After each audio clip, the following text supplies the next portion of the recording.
Okayest Hunter podcast. Never pass on shooter bucks, because that's just meat in the freezer. It's your tag, you hunt how you want. This is Okayest Hunter.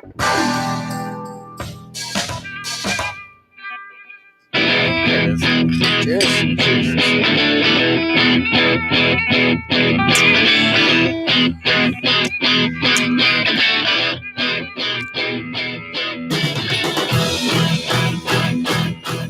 I can never get that. What up, everybody? Welcome to the Okayest Hunter podcast, coming at you from the Okayest Hunter podcast studio here in Oconomowoc, Wisconsin. I struggle with this volume because it sounds really loud to me, but on the post, it's super quiet. Is it really? So I feel like I'm yelling and I can't hear myself. I feel like it always used to be louder. Yeah, I don't know. Toned it down. It's just confusing. We're actually. mellowing in our old It's age. not like actual. Anyway, we're coming at you. So loud. Our studio and podcast premier sponsor is Spartan Forge. We made a lot of use out of that We did. over the weekend. I took a lot of photos that are associated with specific pins. Mhm. There's a rub pin. There's a buck bed pin. There's Scrape a pin. there's we every used. community you could scrape ever pin. want. There's heavy track pin. There's doe track pin. I'm like, I didn't use the shed antler pin. oh, well, I Oh, mean, man. it might be okay to not pin that one. Man, I don't want to remember that. No, yeah, we used the crap out. At least I did. I didn't have the tracking feature on, but yeah, it was cool to get in there since I haven't used it since the season, and the mapping is pretty crisp even where we were. Also, as you can see on the screen, if it's on rotation, if you're watching, shout out to Drop Time Spirits. This bottle's about to get cash. I don't know if we're gonna do it on this episode or not. It's a bit of bourbon still, and it's like 92 proof. And yeah, Woo! I'm It's just got some bite. just going through the coffee here with Backwoods Grind. Greg, I think I gave you a bag last Mhm. time you were here, last week. Derek's turn to get the next one. All right. I should probably maybe just get more, but I don't know. Anyway, Spartan Forge is 25% off if you use our code, which is OHP. So be sure to redeem that code just so you can save that money. To my knowledge, most other people you can get that code from, it's 20% off. So if you like us and you follow us, do that. Backwoods Grind is OHP also, and we don't have one for Drop Time because it's alcohol, and you might be like 17 or 18 or 19 or 20. What else? I don't know. Okayest Hunter crew is up and running, by the way, as Greg has broken my staple gun. No, I haven't. Just making all sorts of noise over there. Got a little bit of ammo in there. We're good. Yeah, I hung up some phone. Somebody Phone must to have been busy. Yeah. Yeah. Two blocks of foam. Anyway, I can hear the difference. what the hell was I talking about 2 seconds ago? Okayest Hunter Stapler crew boy. is up and running. The crew is up and running. Some So discounts flowing. for What the do you got there? for the month of March, it's a discount on Altera alpaca socks. Ooh. So 20% off. I can't tell you the code. You gotta go apply to be the crew, and you won't make it this month. So I'm sorry, actually. But every month there'll be a new company that we're gonna be working with to get discounts for everyone that's in the crew. So yeah, check that out for sure. And we're gonna say it every week until it gets here because it's coming up fast. But we'll be at the Open Season Sportsman's Trade Show in the Wisconsin Dells at the Kalahari booth 200A. Heck yeah. So Come check us come out. by and say hi. Cheers, and we have a whole bunch of koozies coming. I got like 10 boxes of freaking hats out here. Excellent. Not really, like it's 3 boxes, but 3 the boxes, merch. but It's it like the costs most as much boxes as 10 ever. boxes. The didn't it? merch. yeah. And Tyler's got a bunch at his house, and so between the two of us, we got more. I think we have 10 hat styles in Excellent. totality and different color variations. So That's a lot of hats. yeah, it's fun. It's exciting. But anyway, we have a guest on the line with us. So we made Sam sit there long enough. We didn't talk about weird stuff yet. So let's Can get save that weird. for Sam. What's Yeah. up, Sam? How's it going, everybody? It's good. Excellent, Great. man. How are you? I'm doing fantastic. By the way, Sam, I forgot to mention a Like new fire. friend of mine, Ryan Chuckle, says hi. Tell Ryan hi for me. He happens to be my boss. Oh. So he's like, tell Sam I said hi. He said you're going to be on the show tonight. Yeah, sweet. Yeah, anyway, that's pretty cool. You've been doing a lot of stuff with, what's that, Made with Meat? Been Yeah. grinding up some meat over there? Your photos Yeah, are beautiful. fortunately, I have an older brother who is a wizard at meat processing, so I get to reap all the benefits of Josh knowing all of the ins and outs of creating beautiful sausage. I think I entered one of your contests trying to win a sausage stuffer or something like that. I was hoping for some luck there. I said we wouldn't get looked weird. Awesome. Just kidding. Sausage stuffer. Really wanted your sausage stuffer. Can we get a shirt? Sausage. The sausage stuff. Yeah, we just gave away a grinder, mixer, stuffer, and smoker. So kind of like the ultimate sausage making kit. Absolutely. From Meat and Camp Chef. That's fun. So you like that stuff? Oh yeah, it's incredible. Like so it's direct to consumer. So they're able to, basically sell like commercial grade equipment, but not have to charge so much by going through dealers.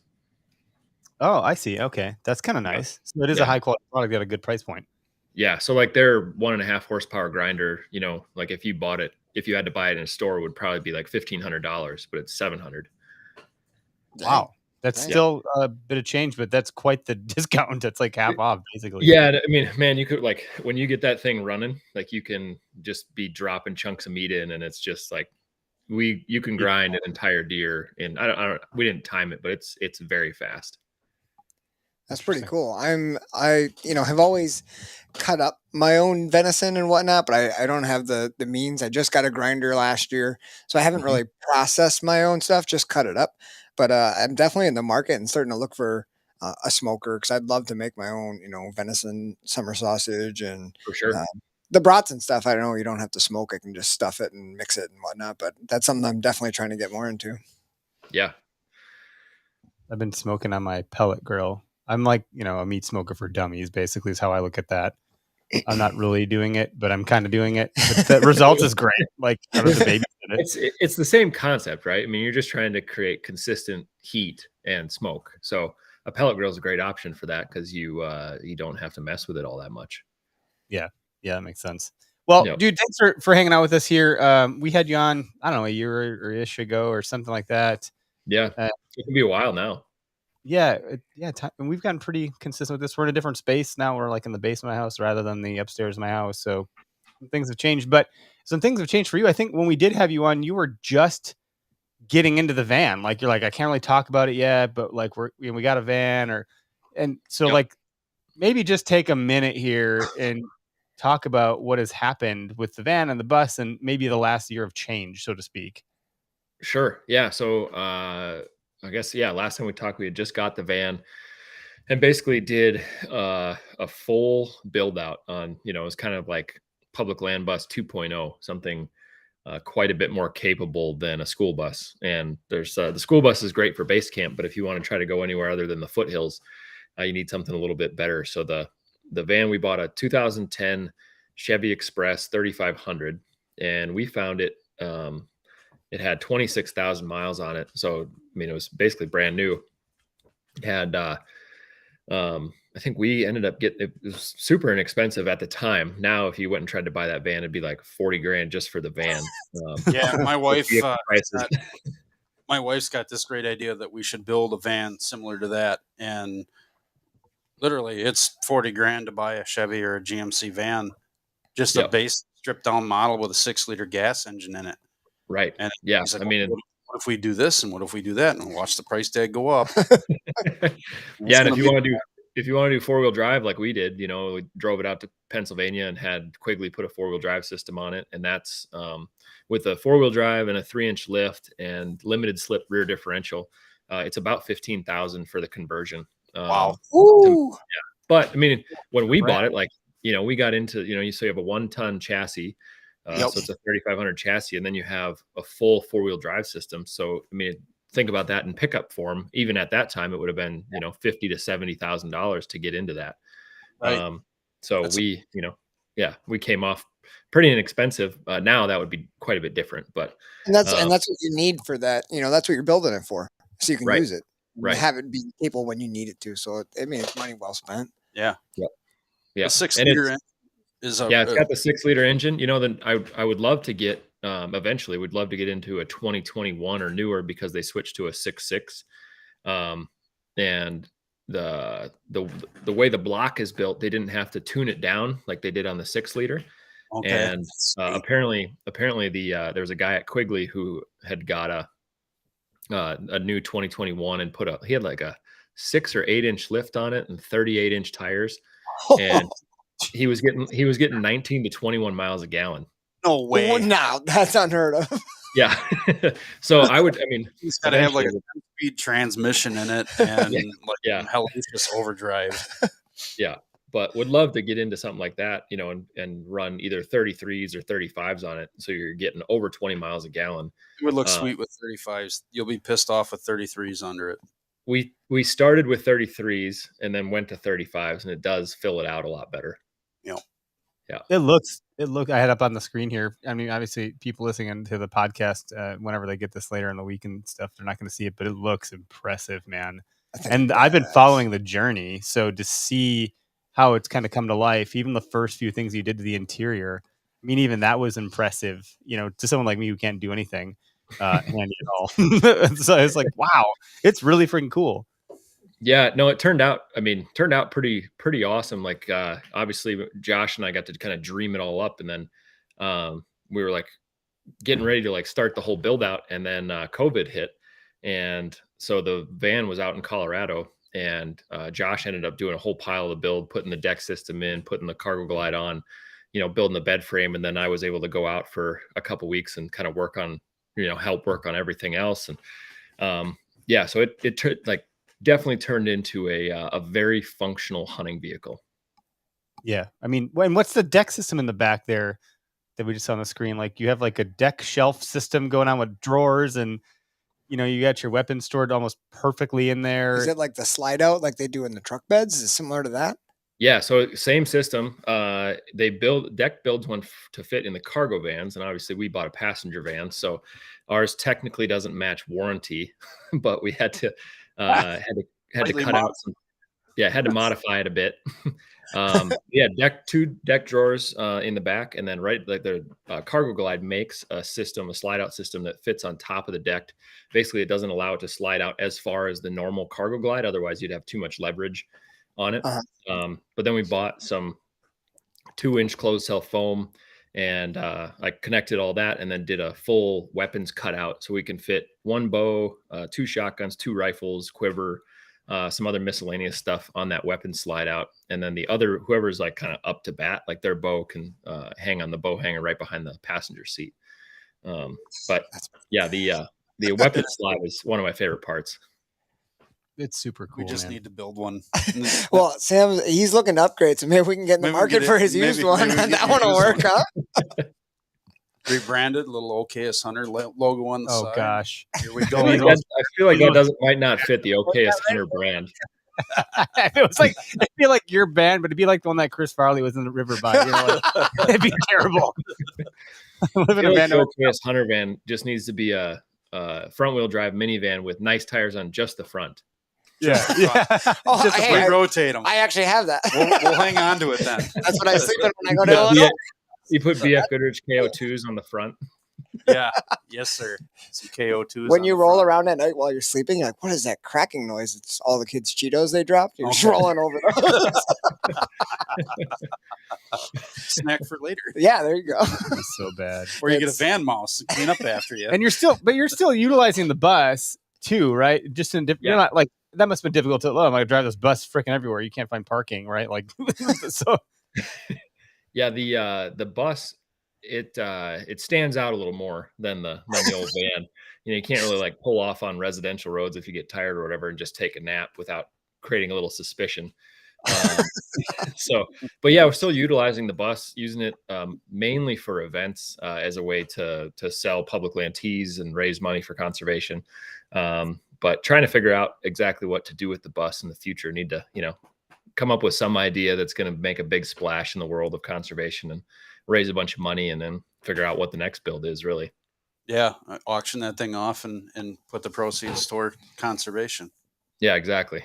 When you've like, man, you're such a great exemplar, because I think it's so difficult, maybe not the right word, but hard for one to believe that they can make an impact on the world in any way, shape, or form, positive, negative, whatever you want to call it, hopefully positive, and whatever someone's mission or goal or objective might be. But you have made a demonstrable impact on conservation, and you are one man. Now, you've worked with a lot of different companies and brands and organizations, for profit, not for profit.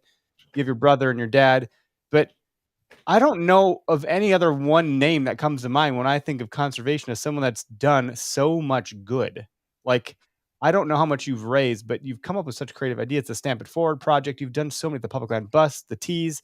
You're just doing such a great job of this stuff, and you're living your mission. Like, let's talk about your mission and why the heck you're driving a bus and a van around. Because you're not just in a van down by the river. And if you were, it's like, that's a cool thing nowadays anyway, so you're fine. But you've kind of blazed the trail there, man, for lack of better terms. Like, let's talk about conservation and what your mission is and what you're trying to achieve here.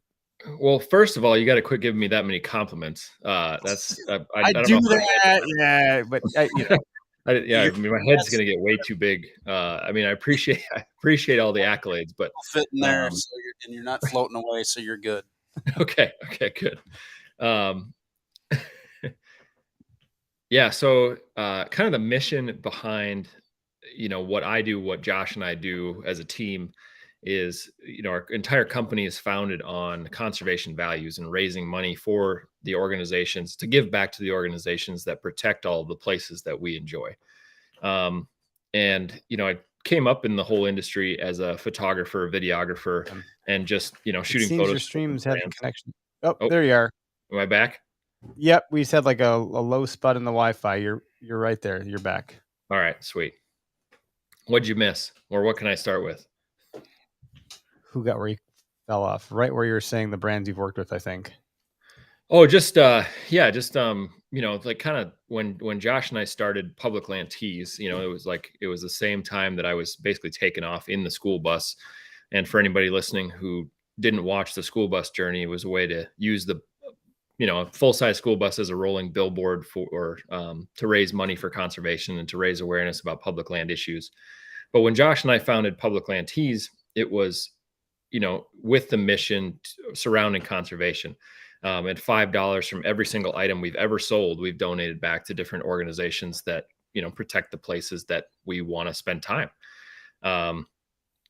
And so, we've been able to do a lot of cool things because we're not a nonprofit, and because we're able to move pretty smooth and fast with different ideas. That's excellent. Yeah. And because you've done so well with some of these things, like the initiatives that you've done have been successful by and large. So like if you come to them with another idea, they're like, well, shit, we're going to listen.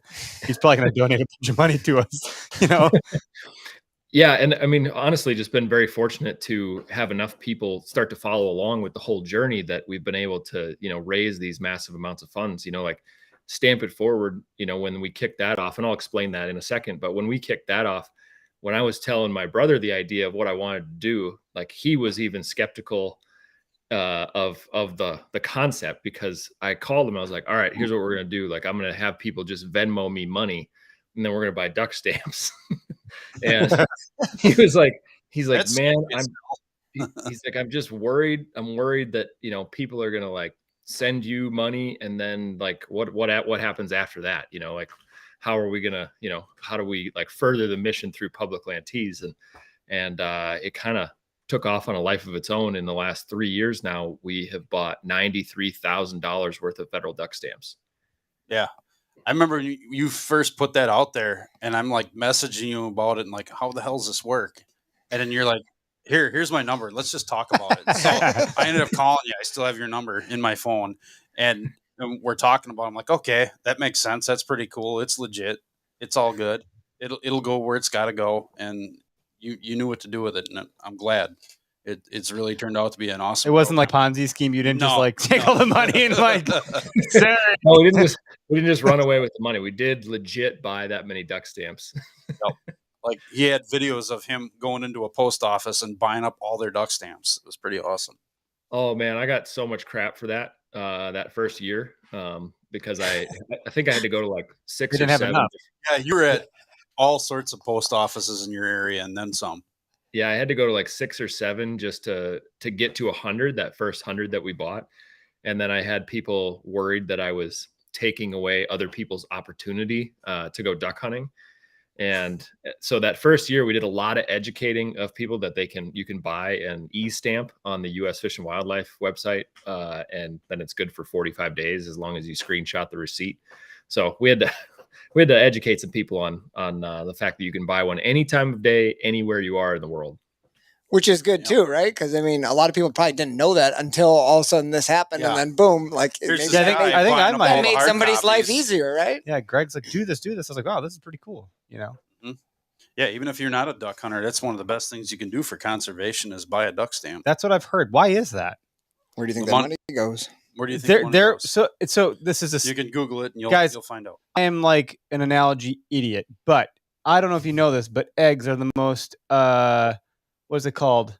They have the most protein that you can actually consume out of any. There's a name for this. It's like bioavailability. Eggs have the most bioavailable protein that exists. So if eggs have 20% protein, you will consume 20% protein. That is not the case for other foods. This is not a lesson in diets, I promise. But with duck stamps, it seems like it follows a similar thing. Like if you spend money on a duck stamp, it is going to give the most back to conservation in contrast to other things that you could be buying. Is that true? Yes. Sorry. So- Okay. Well, Bioavailability of duck stamps I for didn't know where you conservation. were going with the protein Where and is the he egg going? thing. I was like, I love eggs too, Eric, but let's get back on track. Hey, I Wait, like well- it. So the way the duck stamp works is so it was duck stamp was passed into law in 1934, and the 98% of the purchase price. So at the time it was $1. So 98 cents of that dollar had to be spent on purchasing more wetlands, improving wetlands, basically purchasing conservation easements, the National Refuge System. Now the duck stamp is $25. So 98% of that goes back to purchasing more wetlands, improving wetlands, and increasing the holding of wetlands that are part of the National Refuge System, waterfowl production areas, everything that basically all wetland conservation. And that's not only good for wildlife species. So there's 700 species that benefit from wetlands, but it's also good for water clarity. It's good for soil erosion. It's good for flooding.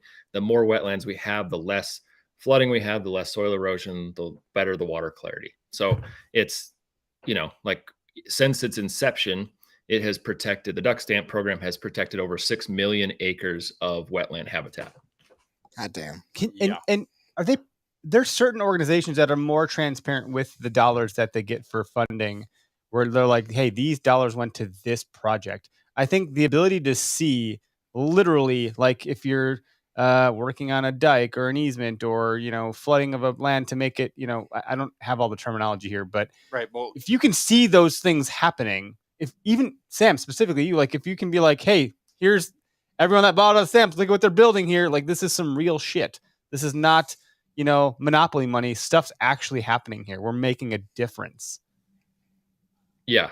Yeah. So, I mean, if you look, a lot of that money ends up going to the prairie pothole region because that's the duck factory. So whether, like basically North Dakota, South Dakota, Nebraska, Eastern Montana, West Central Minnesota, a lot of those lands that are purchased to be held in wetlands happens in that area because that's where all the ducks are born. And then the ducks spread out across the flyways and work down like through that. So, if you take any drive through the north part of the country, it is very easy to find places where that duck stamp money has been spent, especially like you wouldn't even, you would have maybe a tenth of the national refuges in the country that we do if it wasn't for the duck stamp. So, and that protects waterfowl migrating species, from north to south. And a lot of those refuges you can actually hunt everything else on. There's some that have different laws and rules depending on where they are and different species and whatever. But over the past 5-6 years, there has been more of that has been opened up to hunting opportunity, which is great. That's cool. Yeah, Braden Ware just comments at 6 million acres. That's amazing. Like, is that even comprehensible? Like, $1 million. Am I ever gonna make $1 million in my lifetime? I don't know. Like that seems like an impossible number, right? And 1 million, 6 million acres. You can't say that lightly. There's got to be some like chart you could create to be like, look, that's going to get us to the moon and back 10 times or something weird, whatever that is. I'll try to figure that out. I'll try to figure like end to end, like how many shotgun shells that would be or something. Yeah. Bill Thompson just commented, so I know he's watching. He's probably got some, like, he could do the whole, like, look up. And when he does that, I know he's like doing like numbers in his head. He could do the whole beep, bop, boop. Like that could be blah, blah, blah, 6 million acres. Sorry, Bill. I'm making fun of Bill a little bit because he's so smart, but yeah. Somebody help us with this. Don't make me do it. It's a lot of land, man. It's a lot of ducks. It's a lot of deer. It's a lot of opportunity. It's a lot of opportunity for everyone. Even people that watch birds. I mean, I know a lot of people that are just bird watchers. They know what the duck stamp does for conservation in the areas that they love to go watch birds, and they'll buy a duck stamp every year. Man, I thought it was pretty cool when we were out the other day, and it was that project. They had the bird watching checklist out at the public land spot. Oh, yeah. Like, these are birds that may live here. Like, go take a walk, check on. I was like, man, that's a cool project right there. Yep. Yeah. And I mean, here, as soon as all that melts away, you would be smart to walk out there with a pair of binoculars and just look at all the different ducks that are. Yeah. What did you see fly away after I fell on into the? Yeah, Woody's made it back. We had 3 wood ducks that were in the ditch when you fell down. Geese galore. Yeah, he scared him up. I didn't need a bird dog. He was right there. He just made a little ripple. Those geese were flighty, man. They were looking for a reason to get sketched out. Woody's did a pretty good job of staying tucked in until like you opened your mouth, and then they boogied. Probably. They said, "Hey, that guy's okay. See ya." Supposed to stay. They know they're safe. Yeah, when we're coming. Yeah, especially when we're coming. So, Sam, what else can we do to help like promote public land teas? Like, what are some things people can do to get involved? We're not wrapping up or anything like that, but I want to make sure that we like do this justice here because we have an audience. We want to make sure that people understand what they can do. We talked with Doug Durham. We went up to Doug Durham's farm. We talked about conservation. Yeah, I mean, right? When I think of the word conservation, the people that I know best right now in our time, Sam Soholt, Doug Durham, people will argue Stephen Ranella. I think he's a good steward of hunting and land conservation.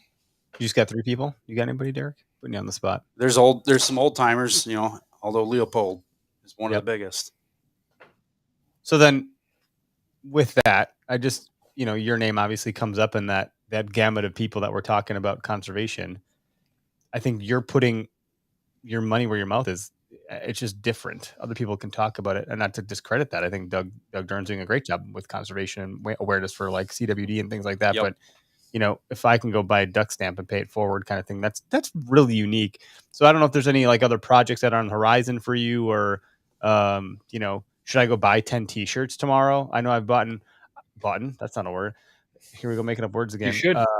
Everybody listening should go buy 10 T-shirts tomorrow. That'd be fantastic. Yep. I know I own a handful. That's for sure.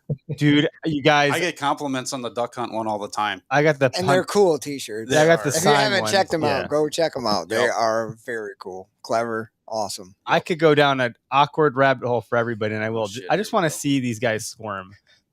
So we're going to do it. And Sam, I'm going to do this to give you some ideas. And I have no ability to execute on this shit. So like, good luck with But most people that listen to the show know that I'm a big Gary Vaynerchuk fan. I got to meet Gary V back in April of 2019. Here we go, folks. He's fanboying. So, I watch what he does. And he sold, what was it? 200,000?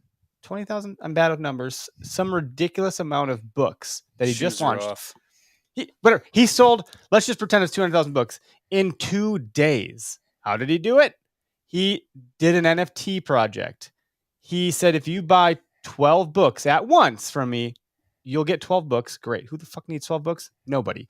Especially the same copy. But what happens is you spend the $700 to buy the 12 books and you get an NFT. What does that NFT get you? It gets you access to the Gary Vee conference every single year for your life. And if you don't want to do that, you can sell that NFT to someone else that does. And that NFT is now today worth $4,000, what would have cost me $700 less than a year ago.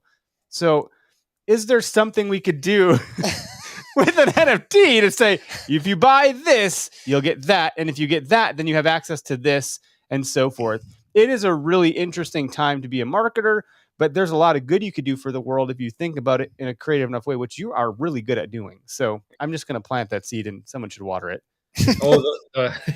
The whole idea surrounding NFTs as a way to raise money for conservation has not slipped my mind. So I don't know quite the direction I want to go with it, but I like that. I hadn't thought about adding utility to the back end where it would it's an access token is what I would call that.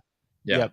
And with your graphic design capabilities, whoever's doing that stuff, you have unique enough graphics that those could be, NFT artworks or whatever you want to call them. Those could be minted on the blockchain.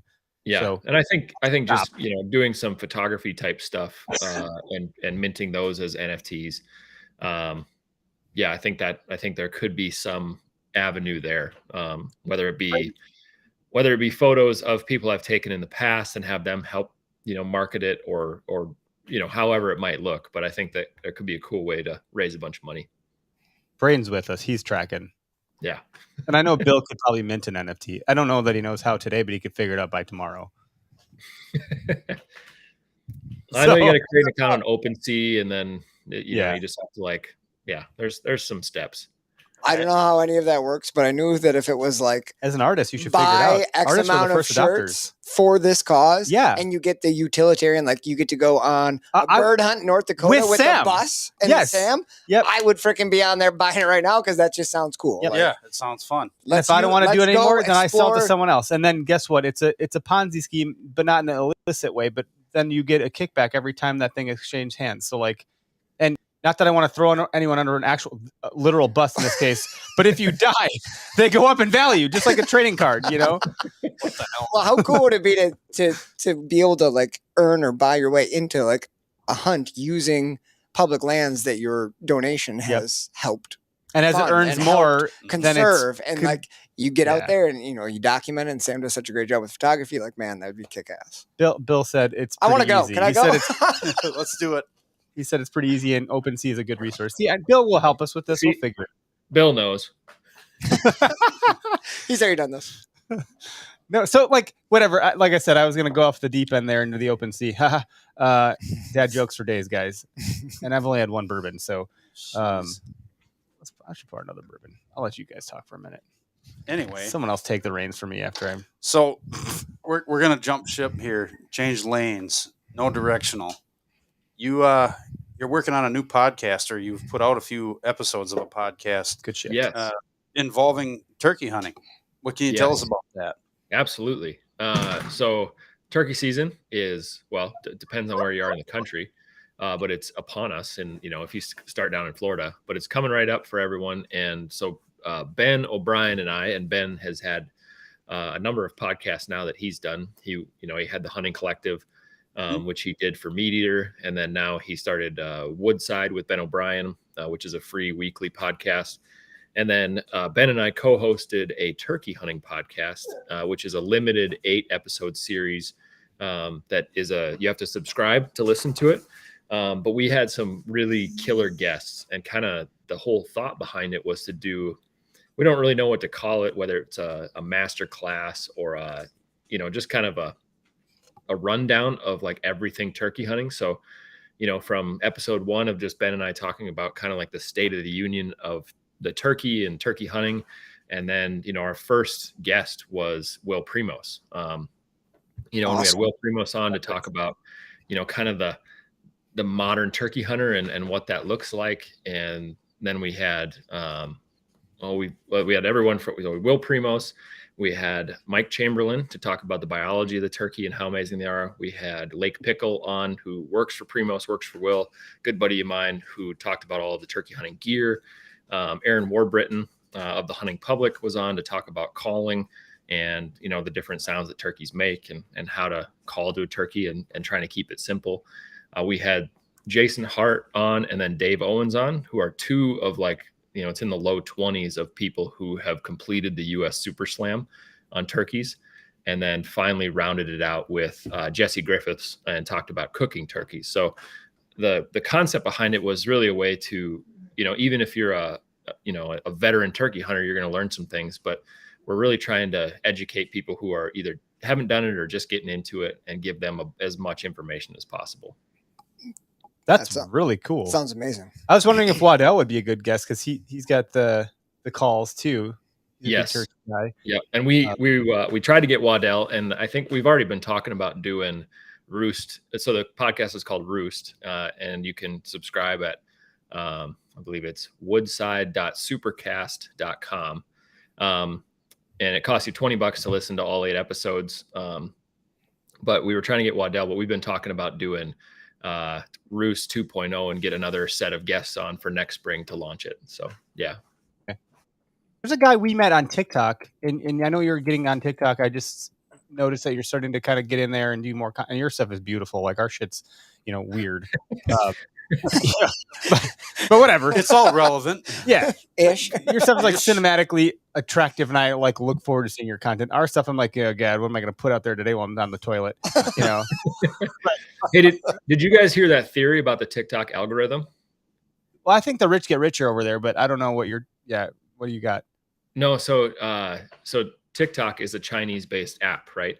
And so apparently in China and in that region, the algorithm is rewarding people who are doing like amazing things, whether it be engineering or inventions or very like highly intellectual content. Right? I can already see where that's going. Yeah, and then in the US, the algorithm is like, how do we make a country weaker? Well, we're just gonna, we're gonna reward people who do the dumbest things we could possibly think of. Yeah, well, it's like the Darwin Awards, basically. Yeah. Now you have an entire generation of people. And they're all sitting around. They're over in China looking at, look at this dumb idiot. Hey, it's very entertaining.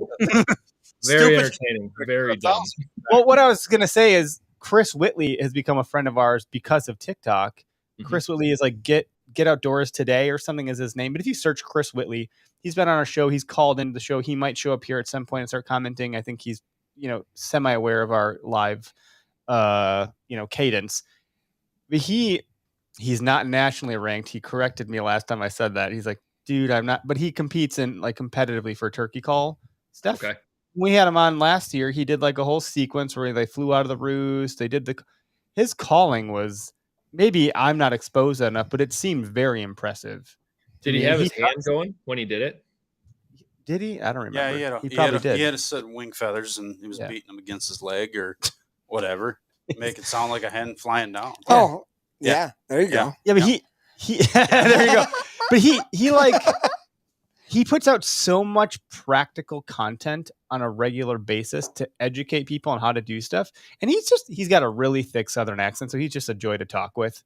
I don't know, the guys and gals with Southern accents, I could talk to them all day. You have a man crush on anybody with a Southern accent. We don't want to talk about the time I went to a certain club with women from other countries. That was a whole experience. I'm sure it was. Accents will what get was me that every you were time. saying about practical content, Eric? What was it? I missed that part. Right down the toilet. Here we go. Have another. Are you talking about the machine again? The machine. I am the machine. What's his name? Bert Kreischer. Yeah. He's got like a Netflix thing, doesn't he now? See, right down the freaking toilet. We can do this. We don't have to stick to this. You should have just kept your mouth shut. Damn it. Derailed. We're not drinking vodka, so vodka. No, the roost sounds amazing. Like it sounds very. And what a guy to bring in to kick it off. Will Primos, the Godfather himself. Yeah, between him and Eddie Salter, I don't know. Who's Eddie Salter? Big enough to ride in Eddie Salter's truck. That's right. Oh, come on. Come on, guys. You gotta help me. Come on. Not everyone knows everything. Like Greg. He's got a Southern accent. I don't know you everything. love him. I'm here. Famed turkey hunter from back in the day. Way Deer back. hunter, primetime bucks, all that stuff, man. Okay. All the goodies.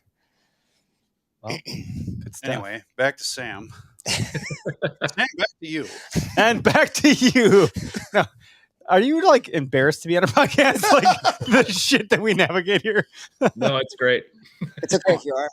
I just don't think we're like other And he's podcasts, thinking, but I don't will really never know. come back to this one ever again. Why do they invite me? He's gonna tell my boss. He's gonna be like, "Yo, Chucka, what's with this dude?" I'll talk to you guys in another 2 years. Yes. That's what it is. Comes back around. So what's on the horizon for the rest of this year? I mean, you filled some tags last year. We could talk about a little bit of that, and then on the horizon, we could do a little bit of rear view, and then horizon. I can never say rear view or see You it. said it. So It's we not go working. like rear view, and then windshield, right? Yeah, there we Right, go. yeah. Yeah, we're looking back. We're looking forward. What we got? Yeah. He's sober or not. Let him talk. So rear view, I had a great spring last year. Just killed a bunch of turkeys, had a ton of fun doing it, and then it was just a good spring season. Summer, man, we like covered the country and went to a bunch of total archery challenges. We ended up at Game Fair in Minnesota in August with the bus and the van and everything, and selling merch and raising money. And then the fall, Josh and I went up to Alaska in September for almost 3 weeks on a moose hunt, and we had a great time. Ended up not killing a moose, and only saw 2 bulls in 13 days, and neither of which was legal size. So Josh, we were standing there one day, and Josh described it as it's like being on the worst whitetail rifle hunt of your life for 2 weeks. I mean, man, we did not see hardly anything. So it was a hard hunt, but we had a good time. Got to stay in a little like trapper's cabin on the edge of this lake, and we'd go catch rainbow trout and cook, fry rainbows and eat potatoes. I mean, it was like we had a great experience, but Did you guys get flown into that? Did you get flown into that spot? Yep. So went to Anchorage and then flew out of Anchorage into that unit. Very cool. That must have been pictures. So, I'd like to go back. How many pictures did you take on that trip, man, with your fancy cameras? Took a lot of photos. Yep, took a lot of video that we can't really use for anything. But yeah, because there's no trophy. Yeah, plenty of time for photography. That sounds like an okayest hunt. I gotta play an audio set. Okayest hunter. Yeah, there it is. Sounds reminiscent of our Illinois trip. Yes, Greg? it does. It happens. Yeah. Anyway, and then let's see. Got back towards the end of September.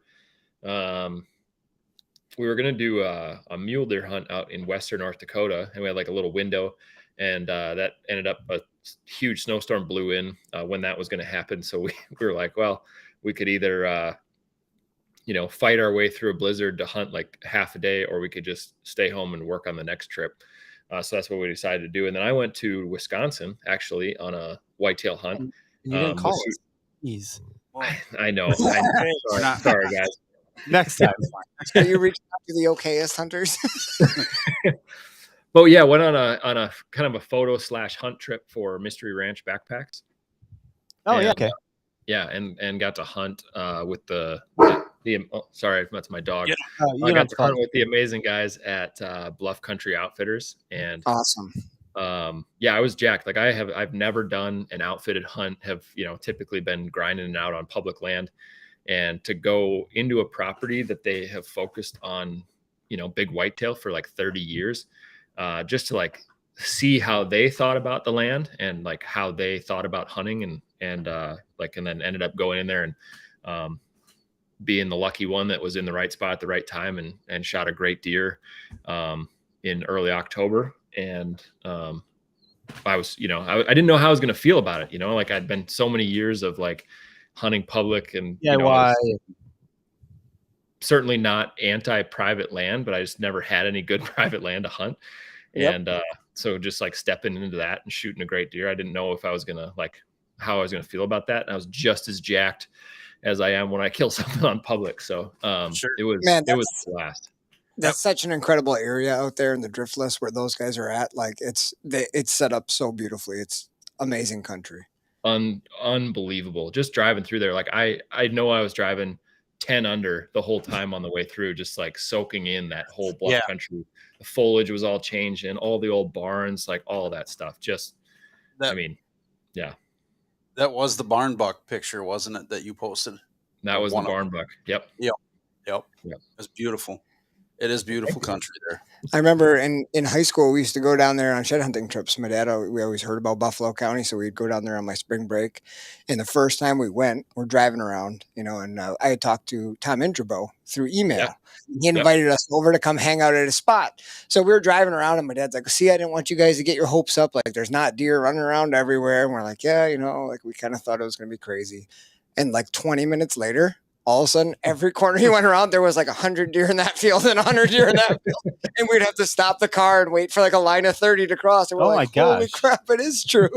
But yeah, it's unbelievable out there. Yeah, it's next level. And just, I don't know how they have it all put together and how they work with neighbors and stuff. It's just a very, very cool culture down there. Yeah, they're managing for deer. They're not messing around when it comes to that. Yeah. And then post Wisconsin hunt, I was like, all right, I've got like 25 days more of whitetail hunting planned, and was pretty jacked and thought that the rest of the season I'd probably knock down a deer or two. I had a rifle whitetail tag, EHD, killed everything. And then I was kind of holding out for something special on my other tags, and just didn't end up filling any of my other tags last fall. So, but it was cool. I got to, we had a family whitetail trip that we do every year. And it was the first year that my brother-in-law was on the trip, and we got him a bow and, got him set up with the clothes and got him dialed in. And he came out, and I hunted in a blind with him the first night, and he almost killed a deer. We had, a bunch of does come in and just didn't quite happen.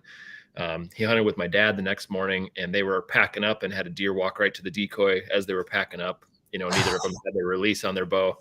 And then the next day, it was the best. Like, all right, what's that? No, they were packing up. So they were like taking their coats off, and they had both taken their releases off for some reason. I don't know. I don't have a good. And I think we need to make a new sticker, guys. Moment. Don't take your release off as the next one. Yeah, deer walk right up like 15 yards. But the next morning, because I was like, all right, AJ, you're coming with me. We're gonna go hunt together, like in a spot that I had scouted like a couple months before. And I was like, I should have a good, should be deer moving through this area. And I was like, oh, well, he's like, are you just gonna drop on the drive there? He's like, are you just gonna, get me up in the tree and then go find another spot? And I was like, no, we'll just both be in the same tree. Like, I'll hang 2 tree stands.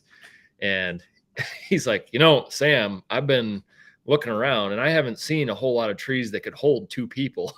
And I was like,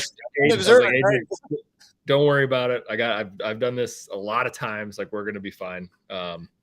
Anyway, we got up the tree, and it was like, it was young deer, but it was like a rut heaven. Like, there were 3 little bucks chasing does back and forth all over the place, going wild, grunting, snorting, just, like does and bucks were making every noise you can possibly think of. Perfect. And there's this one buck that was, the biggest of the 3, and he was following these 2 does right into our stand. I was like, all right, you need to, get ready. Like, this is going to happen. And these 2 does walk under our tree at like, 15 yards or whatever. And that buck got to about 35 yards and then just like turned and walked out into the field, like gone, just left. Like, okay, like maybe this isn't going to happen. And about an hour later, ended up having a little Forky come back in, and I'm going to tell the whole story. So keep going. So I called the deer to the tree, and, of course, AJ has never, shot at a deer. And so he's, like, as we all are, the first time you're going to shoot at an animal, like, your heart's just going crazy. And, hell yeah. And so he gets drawn back. He gets drawn back on the deer, and he shoots and misses. And the deer runs out about, I don't know, another 5 yards and stops and is looking around. And he, moving around and, whatever, gets another arrow in the bow and gets drawn back. And he shoots and he misses. And the deer runs off a little ways. Well, then I was able to, I grunted, I turned the call away from the tree, and I grunted, and then I snort wheezed, and sure enough, that deer walked right back in, and then AJ shot it, and it ran off and died. I mean, the fact that he got 3 shots at this deer is unbelievable, but like, it was so jacked for him. That was the okayest buck. That is cool. And then the next, that afternoon, so we had AJ had shot his buck. We got back to like base camp, and I asked my dad, I was like, you hunting this afternoon? Because, sometimes he'll hunt the mornings and take an afternoon off. And he was like, no, I'm definitely going to hunt this afternoon. I was like, all right, I got a spot for you. So I was like, get your crap. Like, we got to go now. And so we loaded up the truck and drove out there. And it's a spot that I had found 5 years ago. It's this little hole, probably 20 by 20 yards, maybe that big, in the middle of this thick, nasty, like break between heavy bedding and then hardwoods. And then like, it's just real thick, like underbrush. And took him in there. And this is a spot you probably wouldn't want to put 2 people in a tree because they're all real small. And there's no back cover. So you have to like get way up in the tree. So I get my dad, and my dad's terrified of heights, but I was like, you'll be fine, you know? And so I had a 4-pack of those, like, you know, 3-step lone wolf sticks. And I put all 4 up just so he could like climb up and have a ladder all the way up above and then just step like gracefully onto the stand. And got him up in the tree. I think he was sweating harder, you know, just because he was like terrified of being up that high. But then I hiked out, and he shot a deer like an hour and 15 minutes later. Like the best buck that I had on camera in that area had come in following a doe, and then he shot that deer. So he shot the biggest deer in camp last year. So it was, you know, got to have some pretty cool experiences. You know, my uncle ended up shooting a deer out of a stand that, you know, my brother and dad and I had set in this little, we call it the kill hole. But found this little spot kind of like separated from a field and thick stuff. And he got to kill a buck this year. And like, there was a, you know, like it was a very cool experience because there was a chance that he may have never hunted again, just some health stuff that had happened. And so he came back from that, was able to kill a deer. And now, I mean, like it was a very special year hunting with family. What an amazing season to share those moments together. Yeah, that sounds more rewarding than shooting a deer yourself, because you got 100%. To witness your family have some success and really just enjoy the heck out of it. Yeah, and if you're the one getting all the deer, they're like, man, I'm not going to go with you anymore. This is stupid. It's almost better for sure because, hey, okay, I know you're going to come back next year because you actually had fun. Yeah, being there for anyone's first deer like that, magical. Like your brother-in-law, that's awesome. Just because you get to help shape it. You know what I mean? Like you get to celebrate extra hard to like get them super pumped up, and like I just love that part of it. Yeah. No, I'm excited for this year already. You know, getting them, you know, another year like behind the bow and shooting and whatever. I'm just, you know, excited for everyone to be back in camp. Yeah. Awesome. You got any big trips planned for this year? Yeah, actually, Josh and I are going back to Alaska in early December. We're going to go hunt blacktail. December. Ooh, yep. Nice. I think it's the 1st through the 5th of December. We'll go live on a boat, eat crab, try to catch some fish, kill blacktail. That sounds terrible. It's going to be fun. Yeah. I'm pretty excited to see those photos. Yeah, same here. I'm pretty excited to shoot them. I bet. Blacktail is one of the deer. I mean, I like all the deer species, but blacktail is just kind of a cool deer to go chase. It's very unique and in a niche part of the world. And they taste amazing. Really? Yep. I haven't eaten one since 2013. I was filming bear hunting. A couple of guys had some deer tags, and so we shot some deer and got to eat backstraps up there. Nice. Sounds like it doesn't suck. Right. No. It's freaking awesome. Yeah, sit on the boat and eat crab, and maybe go fishing. Or that sounds like some Steve Rinella stuff. That guy goes to hunt something. He's like, we're not having any luck, so I'm going to go out on the boat and like go, dig for clams. I'm like, what the, you make the most of the situation that you're in holistically, and why not? If it's there, you might as well harvest it. Which is one thing I like about that show is that it's just food. Yep. And experiences and memories and making the most of your time out there. So like if you're not having fun over here or success with that, then just switch gears. Yeah. Mm-hmm. It's fun. But that'd be like the equivalent of me bringing my fishing pole out to the woods. Like, I'm not getting any deer, so there's a pond back here. So I can't get a bass or a trout. Why not? But maybe some guys do that. I've heard of those types of stories. If you're in your kayak going trying to hunt some spot, you might as well have a pole on the, in your pole holder. Yeah, you just troll it along the way. Exactly. I didn't get any whitetail, but I got some nice pike. Pike blazer. This spring, speaking of hunting holistically, so I come up with this idea, and unfortunately we can't do it. And I'll get to that, but Josh and I were going to host a huge wall tent raccoon hunting camp. We were going to call it Save the Eggs Camp. Interesting. because we were going to host it in North Dakota, and we were going to spend 3 days basically, trapping, using thermals, calling, and hunting ground nest predators, just as a way to talk about their impact on duck eggs, pheasant eggs, turkey eggs, anything that nests on the ground. And, like kind of start to raise that awareness surrounding the importance of, like, especially in, the Great Plains region, raccoons weren't even here until the 1950s. I didn't know that. Interesting. Yeah. So like the development of shelter belts and more trees coming across, and then industrial ag allowed, it went from basically no raccoons to whatever, 100 to 200 per square mile in certain areas. And so we were going to go out and just take care of some raccoons and try to help out some, now that we're, we've started to lose habitat, especially with drought the last couple of years. If we can do anything to help improve that nesting success, it would be, to our benefit. So I actually bought 50 raccoon traps yesterday.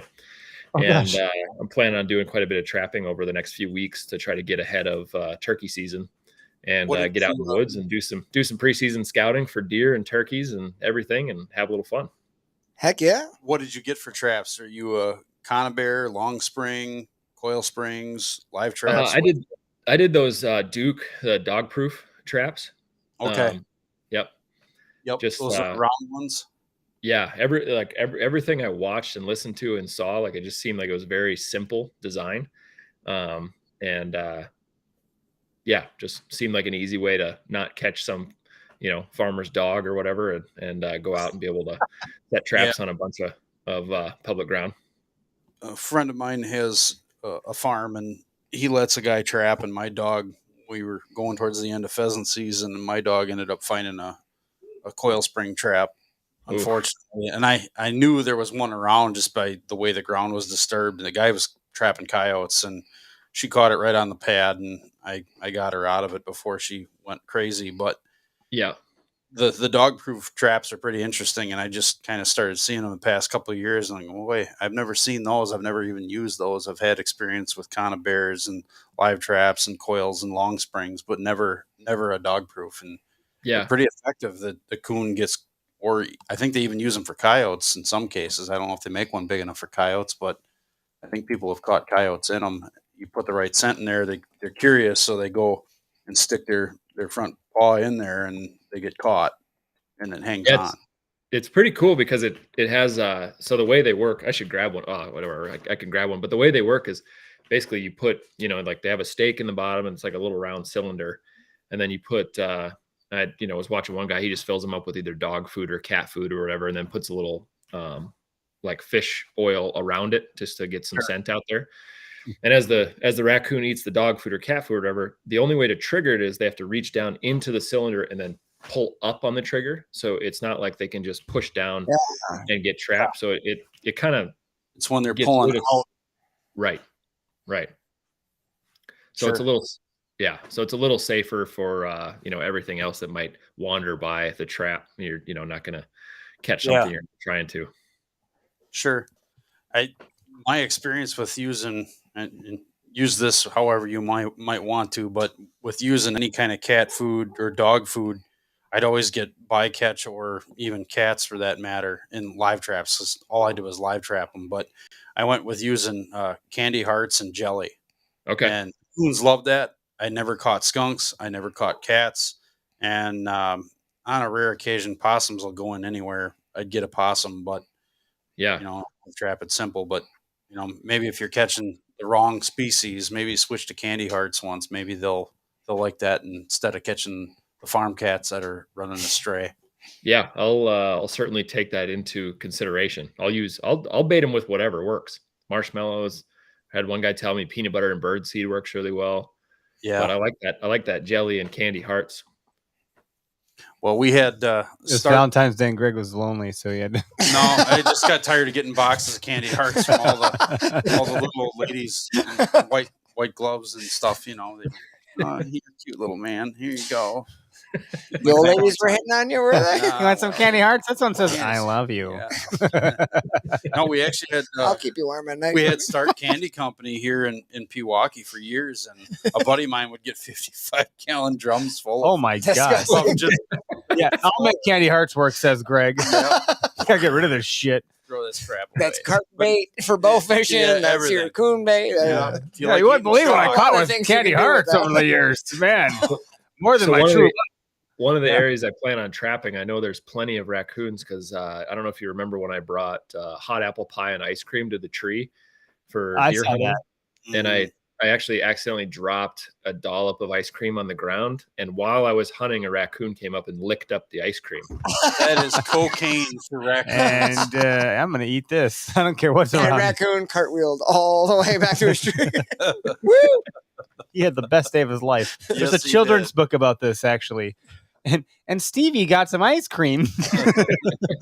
I swear that raccoon's got to be like 40 or 50 pounds. I posted a photo of, I think it's probably the same raccoon. I had a picture on a cell cam picture of a deer and then a cell cam picture in the same spot of a raccoon. And I just spliced them together, like to show the scale of like how big that raccoon is. It's giant. No one else is gonna fight that raccoon for that ice cream.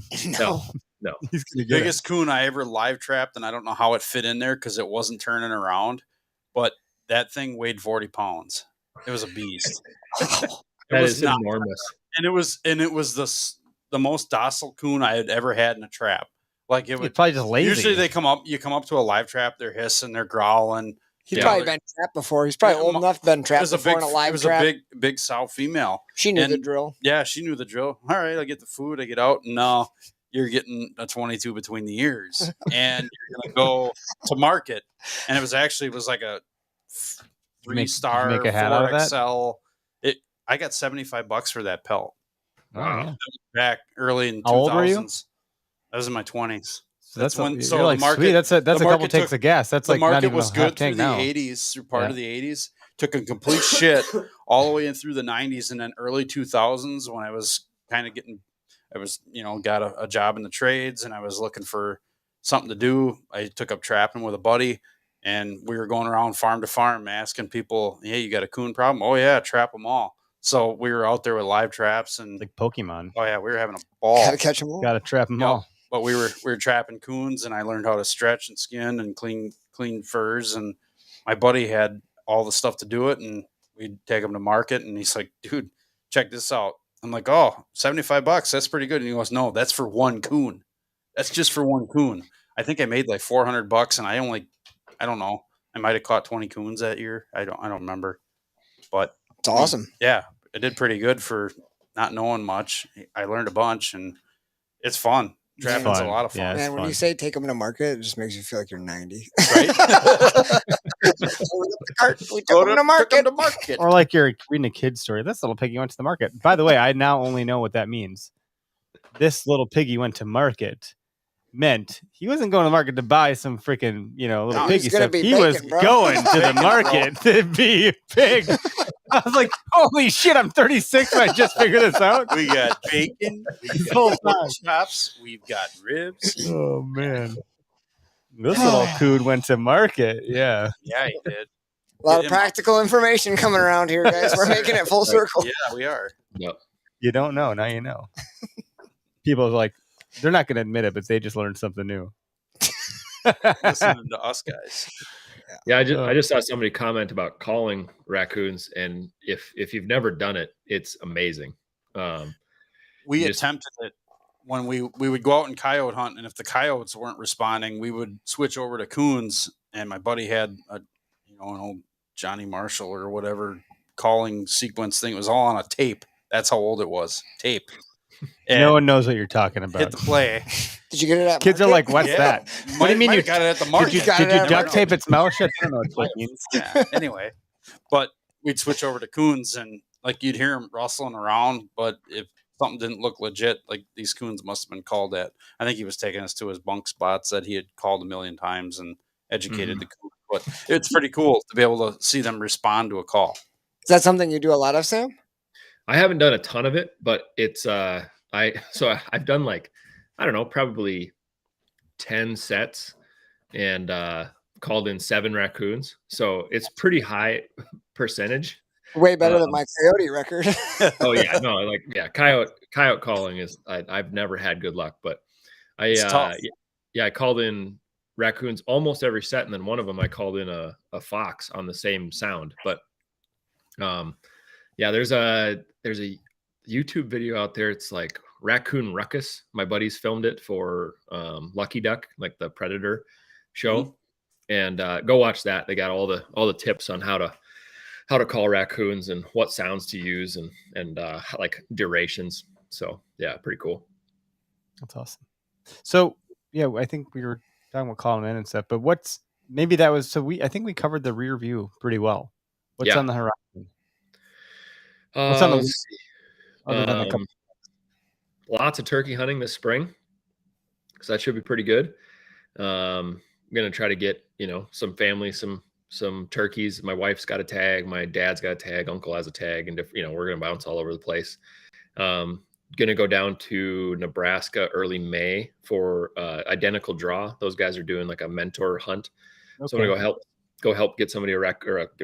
I'm talking too much about them. Gonna go help get somebody get a turkey down there, and then this summer, not 100% sure. My wife is looking into doing travel occupational therapy. So depends on where we're going to be with her job. Kind of depends on what I'm up to this summer. But this fall, I've got lots of deer tags. I've been contemplating applying for elk or not, but I might just do 3 or 4 whitetail tags and a couple mule deer tags and just do the deer thing pretty hard this year. Awesome. And then that blacktail hunt in December. So that's what's kind of coming up on the hunting side. On the conservation t-shirt side, doing some collaborations with some brands that I can't share anything at the moment, but there will be some cool stuff coming here in the next 6 to 8 months. Cool. You're such a fun page to follow. Like, your stuff is so great. So I'm sure most of the people listening know who you are and follow along. And if you don't, you gotta definitely it's worth it. Definitely do it. That's such great stuff. Sam Soholt, Public Land Tees. Those are the two, right? Right? Yeah, those are the two. If you want if you want to look at food photos, you can follow Public Land Meat Co. But typically sharing that on all the pages as well. So yeah. No, man, thanks for hanging out with us. We're right at time, a little over, which it doesn't matter. No actual specific time for things, but I think we covered everything that we wanted to, and we had a lot of commentary. So be sure to, visit the YouTube page or the Facebook and jump in where, maybe we missed some of that stuff. And thanks for being our guest tonight, dude. Hey, thanks for having me on, and look forward to doing it again. Absolutely. And everybody who's still listening, go out there, do your part for conservation, right? Look this guy up, buy some teas. Go buy a duck stand. Let's do our part. Yep, you bet. Thanks, folks.